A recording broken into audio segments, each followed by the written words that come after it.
ওমর এখনো পর্যন্ত তিনি ইসলাম গ্রহণ করেনি। আপনার আমার প্রাণের নবীর গোর দুশমন আবু সুফিয়ান ঘোষণা দিয়ে দিল, আমি আবার মজা বোঝাচ্ছি, মজা। খেয়াল করবেন আজকের আলোচনার মূল হেডলাইন কি?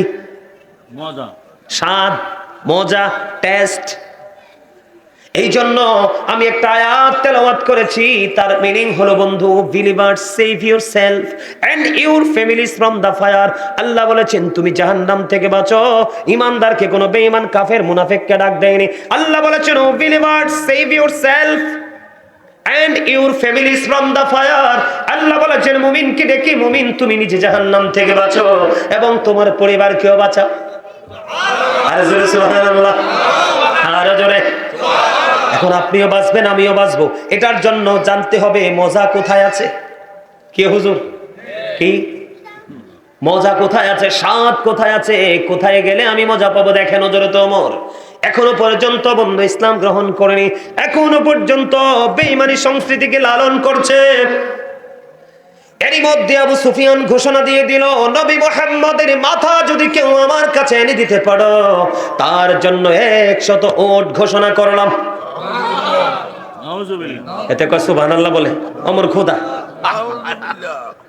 আমার নবীর কল্লা কাটবা, আমি বুঝি সুবহানাল্লাহ কবু। জোশে যে কিছু তো আল্লাহ হুঁশটা হারাই হালাইছে। কথা কর, মহব্বত করে কইছে। যাক, আপনারা মনে করবেন যে সে রং। শোনেন, এখানে কিন্তু আরোগ্য ওয়াজ করাম লাগিনি হুজুর, এক আরোগ্য হাদিস আই দাঁড় করাইতে চাই। আল্লাহর হাবিব হাদিস শরীফের মধ্যে আসছে, রাসূল এক ব্যক্তি, না এই যে জোশে যে বল হয় এটারও বৈধতা আছে। এটা আমি তওবার আলোচনা যখন করি তখন এই হাদিসটা ঢুকাই। এক ব্যক্তি ধরেন সে কোন এক জায়গার উদ্দেশ্যে রওনা হলো, উটের পিঠে করে সব মাল সামান নিয়ে, খানা দানা পানি বরণ পোষণ সব। হঠাৎ করে কি হয়ে গেল, ওটটা হারিয়ে গেল। তো ওট হারিয়ে যাওয়া মানে কি, তার কাঙ্ক্ষিত সবকিছুই হারিয়ে। বন্ধুরে আমার, ওই ওট যখন হারিয়ে ফেলেছে বন্ধু, তার মনটা খারাপ। ওট হারিয়ে যাওয়া মানে আমার সব কিছু হারিয়ে যাওয়া। টেনশন করতে করতে করতে করতে বন্ধু সইতে পারে না। হাদিস শরীফের মধ্যে এসেছে, টেনশনের মধ্য দিয়ে হঠাৎ করে আবার ওই মাল বোঝাই করা ওট তার কাছে এসে ধরা দিল। তার কাছে যখন এসে ধরা দিল, সে এত বেশি খুশি হয়েছে, এত বেশি আনন্দিত হয়েছে, আনন্দিত হয়ে সঙ্গে সঙ্গে আল্লাহকে ডাক দিয়ে বলে, আল্লাহ তুমি আমার বান্দা, আমি তোমার রব। ওয়াজে হুজুর মন নাই তো?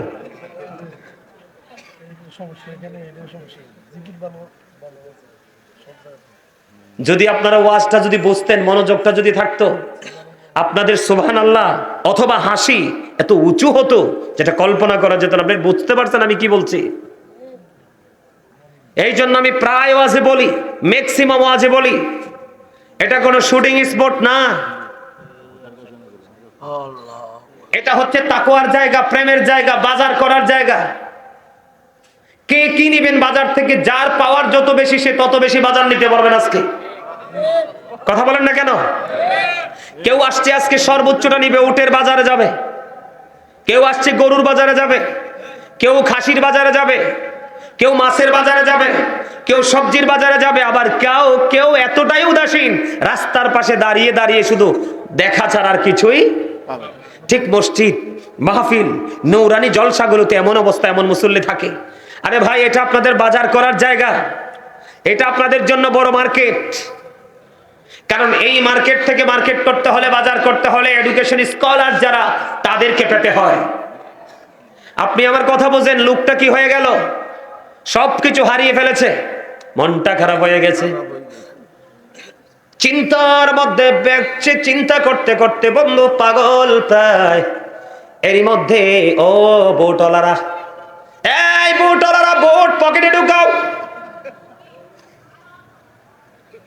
এটা জান্নাতের বাগান, এখানে বোট খাওয়ার জায়গা না, এইটা হলো তোমার আত্মার জন্য খোরাক নেওয়ার জায়গা। ও বোটওয়ালারা, সবগুলো পকেটে ঢুকাও। আমি যদিও বলেছি হাসিতে হাসিতে, তোমাদেরকে বুঝতে হবে এটা একটা ক্লাস, এটা একটা প্রফেশনাল, একটা টিচিং প্রফেশন। অনেক কষ্ট করে তাদেরকে ডেটটা দিয়েছি। হুজুর কতবার কথা বলেছে আমার সাথে, এই মানুষটা আমার সাথে অনেক কথা বলেছে বন্ধু। আসার পরে আপনাদের প্রোগ্রাম দেখে মনটা খারাপ হয়ে গেল। কুমিল্লায় আমার মিলাদের চেয়ে বেশি মানুষ হয়, আর এটা নাকি বাৎসরিক প্রোগ্রাম। মন খারাপ করব না, মুমিন যদি থাকে, প্রেমিক যদি থাকে, দ্যাটস এনাফ। কথা কয় না আরো জোরে? এখানে তুমি যদি বোট খাও, মনটা বোটের ভিতর ঢুকে যাবে। তুমি এখানে বোট খেতে পারবা না, তুমি খাবে জান্নাতি খাবার। জোরে জোরে বলেন ঠিক না ঠিক? এটা হলো জান্নাতি খাবার খাওয়ার জায়গা। এর জায়গা কিনলে বোটান তো নি যায় আবার। আলহামদুলিল্লাহ বলেন। ওই যে ঝোশ আসছে এই দিক দিয়ে একটু। এবার কি করলো, টেনশন করতে করতে করতে করতে এরই মধ্যে তিনি চাইয়া দেখলেন ওট আবার ফিরে এসেছে। ওট ফিরে পাওয়া মানে সব কিছু ফিরে পাওয়া।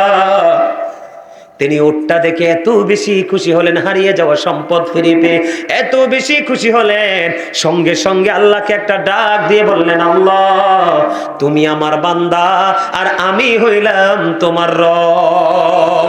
জোরে বলেন আল্লাহু আকবার। জোশ আসলে ভুল হতেই পারে, এটা দোষের কিছু না। সুবহানাল্লাহ বলেন না? আরে জোরে।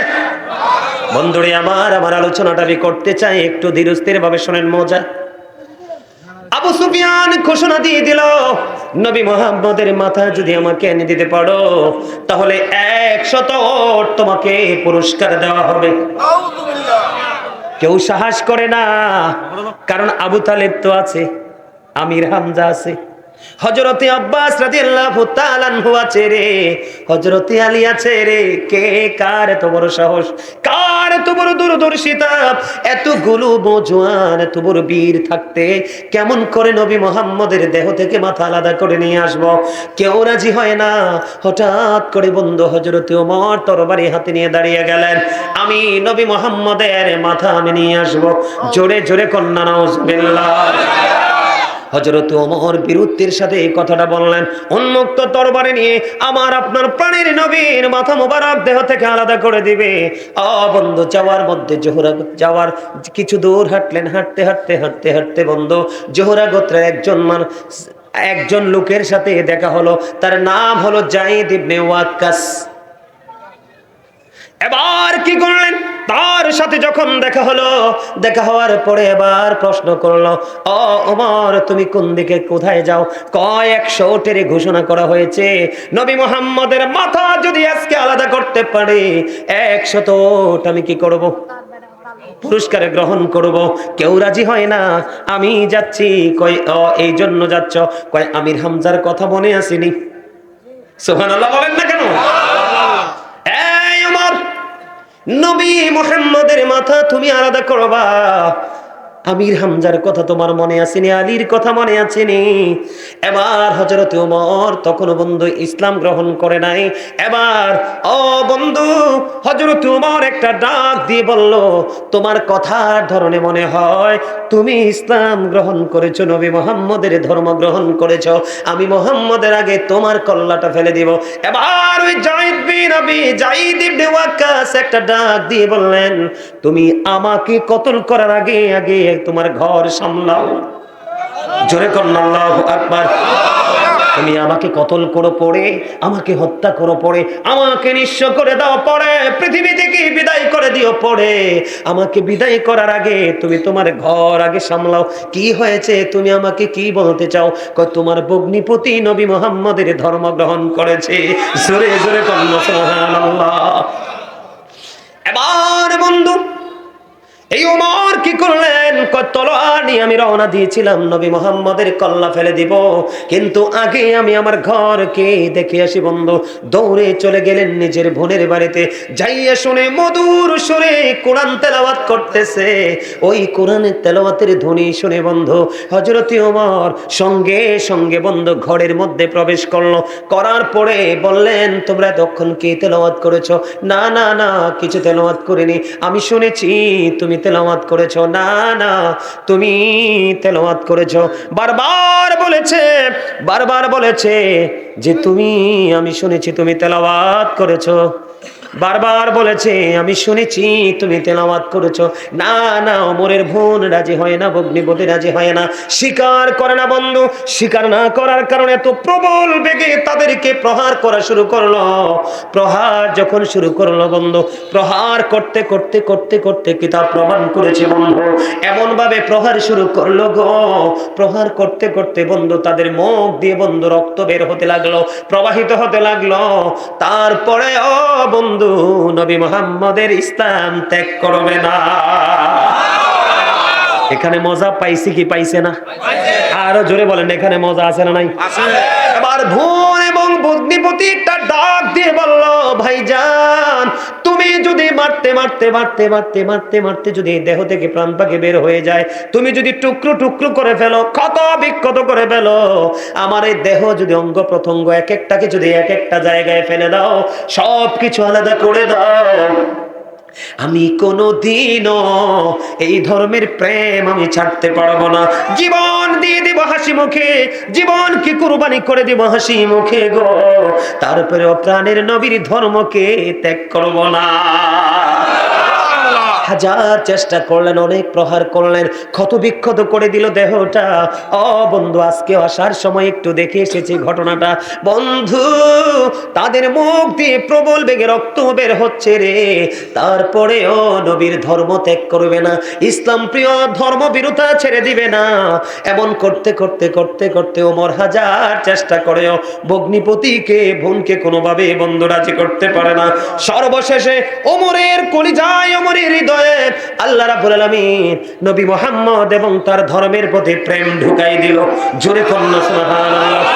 এবার হযরত ওমর যেই তরবারি নিয়েছিলেন উঁচু করে তাক করে রেখেছে, আপনার আমার প্রাণের নবীর দেহ থেকে কল্লাটা ফেলে দিবে, কিন্তু সেই কল্লাটা, সেই তলোয়ারটা আস্তে করে করে নবীর কদম তলে রাখার চিন্তা ওমরের মনের মধ্যে ধীরে ধীরে ঢুকতেছে।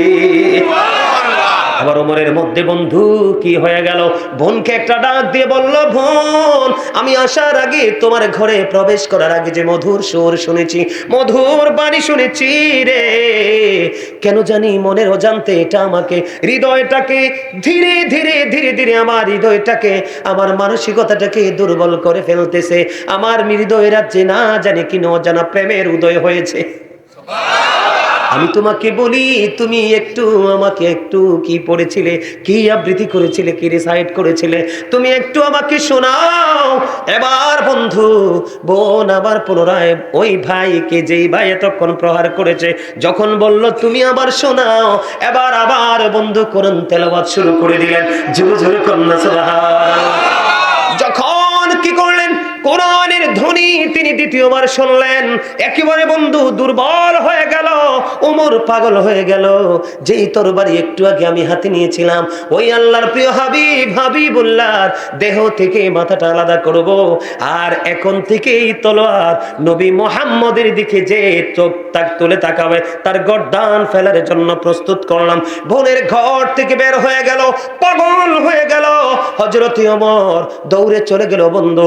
তখন আমার নবী আকরামের ঘরের মধ্যে অবস্থান করতেছে, আরো সাহাবায়ে কেরাম এখানে উপস্থিত ছিলেন, দিন সম্পর্কে বন্ধু তথ্য দিতেছিলেন। এমন সময় হযরতে ওমর উন্মুক্ত তরবারি নিয়ে বন্ধু দৌড়ে চলে গেল। যাওয়ার পরে উপস্থিত সবাই বলতেছে, ওমর যদি ইয়া রাসূলুল্লাহ, ইয়া হাবিবাল্লাহ, নবী গো, আজকে যদি ওমর কোনো খারাপ উদ্দেশ্য নিয়ে এসে থাকে গো, ওমরকে এখান থেকে অক্ষতভাবে যেতে দেব না। জোরে জোরে কন্না আল্লাহু আকবার, আর জোরে বলেন আল্লাহু আকবার।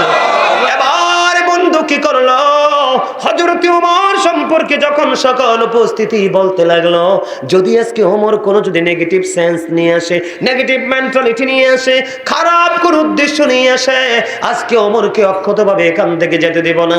এই কথা যখন উপস্থিতিরা বলতে লাগলেন, আপনার আমার প্রাণের নবী একটা ডাক দিয়ে বললেন, না না, আজকে ওমর কোনো খারাপ উদ্দেশ্য নিয়ে আসেনি। জোরে জোরে বলেন না সুবহানাল্লাহ। এবার বন্ধু কি করলেন, এবারে কি করলেন, হযরত ওমরকে নবীজি বললেন ওমরকে আমার কাছে আসতে দাও। ওমর ভিতরে ঢুকলো। ও বন্ধু কিতাব প্রমাণ করে যে যখন এই বোনের জবান থেকে, তার ভগ্নিপতির জবান থেকে যখন এই মধুর কোরআন তেলাওয়াত শুনতে পাইলেন, তখনই তিনি মনের অজান্তে বন্ধু মধুর কালিমা পড়ে ফেলেছে, লা ইলাহা ইল্লাল্লাহু মুহাম্মাদুর রাসূলুল্লাহ সাল্লাল্লাহু আলাইহি ওয়াসাল্লাম। এবার আমার নবী একটা ডাক দিল বন্ধু, নবীজির কাছে গেলেন, নবীজির বরকতময় হাত মোবারক দিয়ে মেসেজ করে দিল, ওমর ইসলাম গ্রহণ করলো। ইসলাম গ্রহণ করার সঙ্গে সঙ্গে মুসলমানের, রাসূলের, ইসলাম ধর্মবিরোধী যারা, তাদের শক্তি আরো অনেক বেশি বেড়ে গেছে। জোরে জোরে করুন না সুবহানাল্লাহ। এখানে বন্ধু দুইটা স্বাদ, এখানে কয়টা স্বাদ? একটা হলো ওমরের বোন ভগ্নিপতির মজা, হাজার প্রহার পরেও কিন্তু নবীর ধর্ম, ইসলাম ধর্ম ত্যাগ করাতে পারেনি। আরেকটা প্রেম হলো ওই যে হযরত ওমরের কলিজার মধ্যে কোরআনের ধ্বনির আওয়াজ তাকে এমন ভাবে বন্ধু দুর্বল করে ফেলেছে, এই স্বাদ পেয়ে দৌড়ে চলে গেল নবী মুহাম্মদুর রাসূলুল্লাহ সাল্লাল্লাহু আলাইহি ওয়াসাল্লামের কাছে গিয়ে বন্ধু ইসলাম ধর্ম গ্রহণ করলো। আর এই ওমর আমার নবীকে পাওয়ার জন্য আবু বকরের সাথে পর্যন্ত বন্ধু কম্পিটিশন করেছে। স্বাদ আমি আপনাদেরকে বুঝাইতেছি বন্ধু, জোরে জোরে বলেন না সুবহানাল্লাহ। বন্ধুরে আমার, যুদ্ধের ময়দানে যুদ্ধ শুরু হওয়ার আগে হযরতে ওমর আমার নবীজি বললেন, তোমরা কিছু অর্থ দান করো। কি করো? অর্থ দান করো। এবার হযরতে ওমর দেখেন প্রেম স্বাদ কেমন পেয়েছে ইসলামের প্রতি, রাসূলের প্রতি। ওমর এবার দেখে দেখে বললেন, আমার জীবনে কোনো মুহূর্তে আমি আবু বকরকে হারাতে পারিনি।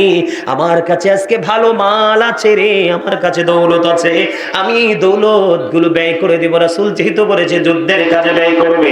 বন্ধুরে আমার, ওই ওমরের মধ্যে কম্পিটিশন হলো, আবু বকরকে হারাবো। জীবনে কোনোদিন আমি আবু বকরকে হারাতে পারিনি। এবার কি করলো, ধীরে ধীরে ধীরে ধীরে ওমরের যে দৌলত ছিল সবগুলো নিয়ে রাসূলের কাছে চলে আসলো। আমার নবীজি ওমরকে একটা ডাক দিয়ে বললেন, রে ওমর, তোমার কাছে যে সম্পত্তি আছে তুমি কি পরিমাণ এনেছো? ইয়া রাসূলুল্লাহ, ইয়া হাবিবাল্লাহ, আমি আমার যা ছিল অর্ধেক নিয়ে এসেছি। ফ্যামিলি পরিবারের জন্য কি রেখে এসেছো? ইয়া রাসূলুল্লাহ, ফ্যামিলি পরিবারের জন্য আমি অর্ধেক রেখে এসেছি।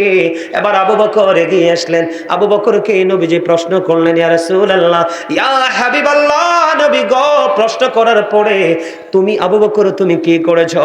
এবার আবু বকর একটা ডাক দিয়ে বললেন, ইয়া রাসূলুল্লাহ, আমার কাছে যা ছিল আমি সব নিয়ে এসেছি।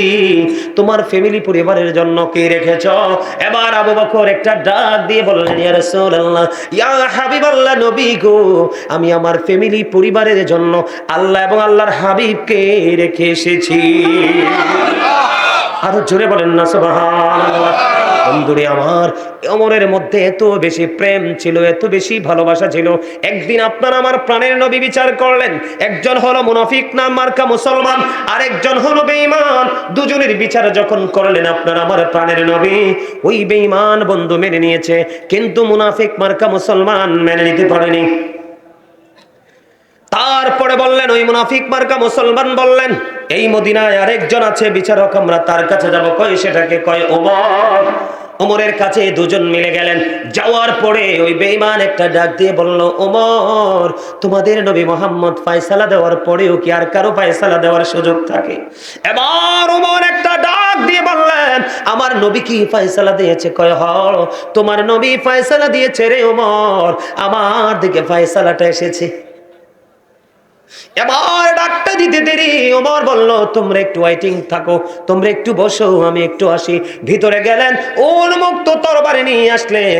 তরবারি নিয়ে এসে বন্ধু বেঈমানের কল্লা ফালাই নাই, সঙ্গে সঙ্গে ওই নবীর দুশমন মুনাফিক মার্কা মুসলমানের কল্লাটা সঙ্গে সঙ্গে দেহ থেকে নামিয়ে দিয়েছেন। এমন সাদ, এমন প্রেম তার রাসূলের প্রতি ছিল রে, সে একটা ডাক দিয়ে বলল, আমার নবী রায় দিয়েছে, তুমি রায় মানতে পারো না, তোমার এই পৃথিবীতে বেঁচে থাকার কোনো অধিকার নাই, এই পৃথিবীতে বেঁচে থাকার কোনো অধিকার তোমার নাই, আমি ওমর তোমাকে বাঁচতে দিব না। সঙ্গে সঙ্গে বন্ধু ওই দেহ থেকে কল্লাটা নামাইয়া দিল। আর ওই বেঈমান ওই ইসলামের প্রেম, ইসলামের স্বাদ, ইসলামের মজা বুঝলো, ওই বেঈমান কায়েম করে। সবচেয়ে বড় মজার জায়গা হলো অমিম্মা রাযাকনাহুম ইউনফিকুন, আল্লাহ রাব্বুল আলামিন বলে দিয়েছে, আল্লাহ যে আপনাকে আমাকে দৌলত দিয়েছে, মাল দিয়েছে, সম্পদ দিয়েছে, তা থেকে দান করে। সাবধানী কারা? ওরা যারা গায়েবের কে বিশ্বাস করে এবং সালাত। আল্লাহ বলেছেন আমি যে সম্পদ দিয়েছি তা থেকে দান। এখন আপনারা কি দান করেন না? নাকি করেন না? করবেন না? এ মসজিদের জন্য করবেন নি? ওমা জিটা তো এক কোনা দিয়ে আইছে, আরেক কোনা দিয়ে এনো। ইনশাআল্লাহ করব। কে কে করবেন হাত তোলেন। ডরাইতেছে ডরাইতেছে ডরাইতেছে। আমি কি কমু যে আপনার বিবির কানের ধুল বেচা দেন? আমি কি বলবো যে আপনার ঘরে যেই মূল্যবান সোনা আছে বা সম্পদ আছে ওটা বিক্রি করে দেন? আমি কি সেটা বলবো? তা হাত তুলতে ভয় কিসের? এই আজকে জান্নাতের বাগানের চারপাশে রহমতের ফেরেশতারা ঘেরাও করে বেড়াচ্ছে। আমার দিকে তাকান, আমি কি বলি শোনেন। বুখারী শরীফের মধ্যে আসছে একটা হাদিস, অত্যন্ত চমৎকার। আপনারা তখনই বুঝবেন যে আসলে আমাদের জীবনে কম বেশি দান করার দরকার আছে না নাই। আমাদের এখন পেয়ারা গাছে পেয়ারা কিন্তু ইনটেক দেখা যায়, কিন্তু ভিতরে ফোকা। কথা কয় না? গাছে দেখবেন ইনটেক বড়ুই কত সুন্দর পেকে আছে, কিন্তু বড়ুর মধ্যে কি? পাকাইয়া মন মতো করে খাওয়ার। গত বছর দেখছি আমার বাবা কাঁঠাল কিনে আনছে বাজার থেকে, কাঁঠালের কোষের মধ্যে পোকা আছে না নাই? সব জিনিস এখন, আগে আমরা বাংলা কলা, চাম্পা কলা গাছ থেকে পাইরা খাইছি। এখন আপনারা দেখছেন কিনা জানেন, আমি পাইছি কলার মধ্যেও দেখা যায় যে পোকা কি করে। আপনারা পাইছেন কিনা জানি না। আপনারা দেখবেন কলার মধ্যে কি আছে?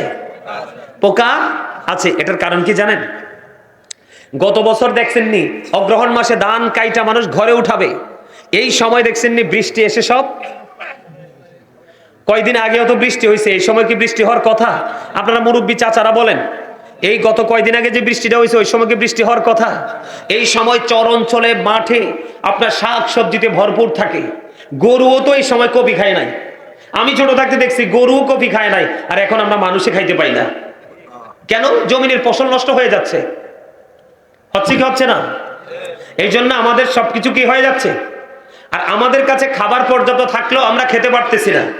তার কারণ হচ্ছে একদিকে জমিনে ফসল নষ্ট হচ্ছে, আর জমিনে ফসল যদি নষ্ট না হয় আপনি আমি নিজেকে নষ্ট করে ফেলছি। যেমন ডায়াবেটিস রোগ বডিতে ঢুকে গেছে, আপনি আমি চাইলেও কিন্তু কি করতে পারি না। আপনি আমি চাইলেও কি করতে পারি না। সামনে খাবার থাকলেও আমরা খাইতে পারি না। পারি? কথা বলে না। পারি? আমাদেরকে দেখান বন্ধ। এক পথচারী, হ্যাঁ বুখারী শরীফের মধ্যে এসেছে হাদিস খানা।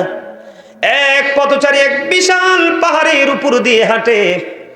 ও বন্ধু, হাঁটতে হাঁটতে হাঁটতে হাঁটতে তিনি কোন গন্তব্যের দিকে যাচ্ছে হাদিস শরীফের মধ্যে এসেছে, আপনারা খেয়াল করবেন।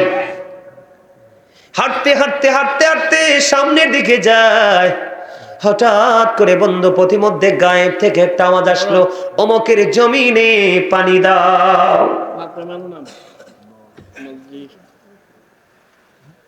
আমি ওয়াজটা বন্ধ করে দেই? হ্যাঁ,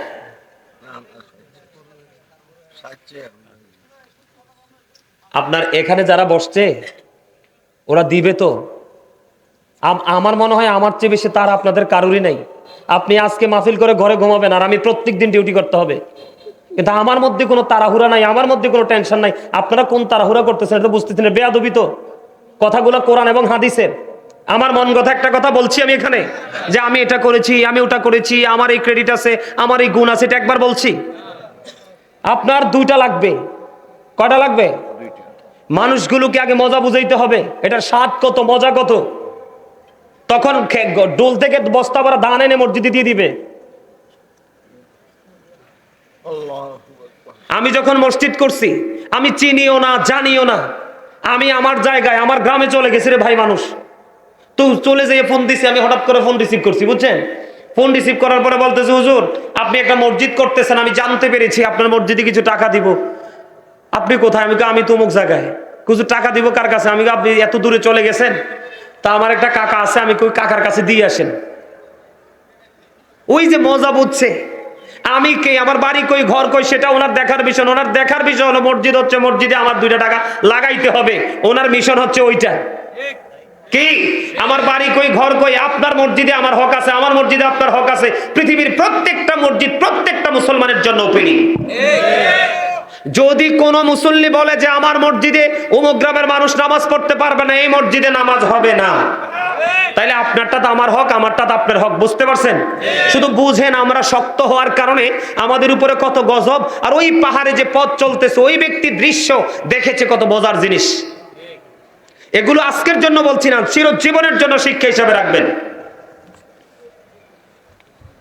বন্ধু পথচারী পাহাড়ের চূড়া দিয়ে হাঁটছে, হাঁটতে হাঁটতে হাঁটতে হাঁটতে হঠাৎ তিনি গায়েব থেকে আওয়াজ আসলো, অমুকের জমিনে পানি দাও।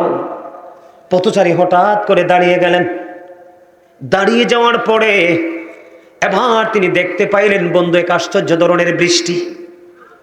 বৃষ্টিটা নির্দিষ্ট একটা সীমার মধ্যে পড়তেছে।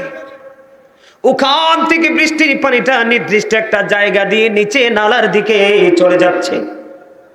নালার দিকে যখন বন্ধু পানিটা চলে যাচ্ছে, যিনি ওই পথচারী তিনি আশ্চর্য হয়ে গেলেন। কি আশ্চর্য ধরনের প্রেমের খবর!